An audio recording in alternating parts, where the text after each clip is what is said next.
Hi, Norman Dorf here. I'm the owner of Honda of Tenafly. I hope you and your family are doing well. The country and the dealership have been through a lot. We've been through the Great Depression, World War II, Vietnam, the gas crisis of the 70s, 9/11, the financial crisis of 2008. We'll get through this and we'll all be stronger because of it.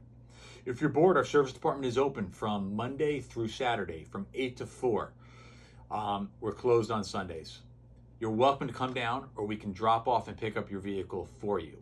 Regardless if you come in, we're going to make sure that whether you come in or whether we pick up and drop off your vehicle, we're going to make sure your vehicle is sanitary and safe.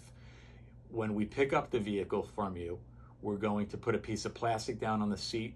We're going to wipe off anywhere that may have been touched with Lysol wipes. That's the steering wheel, keys, seat belt, door handles, etc. When we drop the vehicle off to you or when you pick it up here from the store, we'll take the plastic off and repeat. We'll clean anything off with Lysol wipes.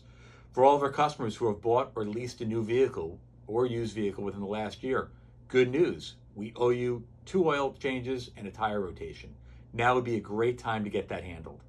My family and my team would like to share a heartfelt thanks to all our healthcare workers. They're doing an amazing job under some very, very difficult circumstances. If you're a healthcare worker and you own a Honda, whether you bought it here or not, we'd like to give you a free oil change. We'll pick the vehicle up from your work or your house, or you can come down here, no charge. Just contact us. On behalf of my team and me, thank you for your support and be safe.